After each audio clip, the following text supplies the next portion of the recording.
விமர்சன ரீதியாக மட்டுமில்லாமல் ரசிகர்களிடம் பாராட்டுக்களை பெற்று சில விருதுகளையும் சம்பாதித்த குரங்கு பொம்மை என்கிற படத்தை இயக்கியவர்தான் நித்யன் சுவாமிநாதன். ஒரு சிறிய இடைவெளிக்கு அப்புறமா விஜய் சேதுபதியை வைத்து இவர் இயக்கிய திரைப்படம் தான் மகாராஜா.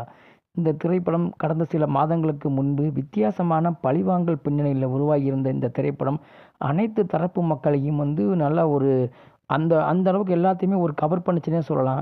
அது மட்டும் இல்லாமல் ஒரு மிகப்பெரிய பாராட்டுக்களையும் குவிச்சது மட்டும் இல்லாமல் தமிழ்நாட்டில் கிட்டத்தட்ட 110 கோடிகளுக்கு மேலேயும் வசூல் செஞ்சு ஒரு பெரிய வெற்றி படமாக மாறுச்சு. இந்த நிலைமையில் பார்த்தீங்கன்னா இந்த படம் சமீபத்தில் சீன மொழியிலையும் மொழி மாற்றம் செய்து வெளியிடப்பட்டது. ஆச்சரியமான ஒரு விஷயம் என்னன்னு கேட்டிங்கன்னா, சீனாவில் இந்த படத்துக்கு ஒரு மிகப்பெரிய வரவேற்பு கிடைச்சிச்சுன்னே சொல்லலாம். அங்கேயும் இந்த படம் ஒரு வெற்றி படமாகவே தன்னை பதிவு செஞ்சு கொண்டுச்சுன்னு சொல்லலாம்.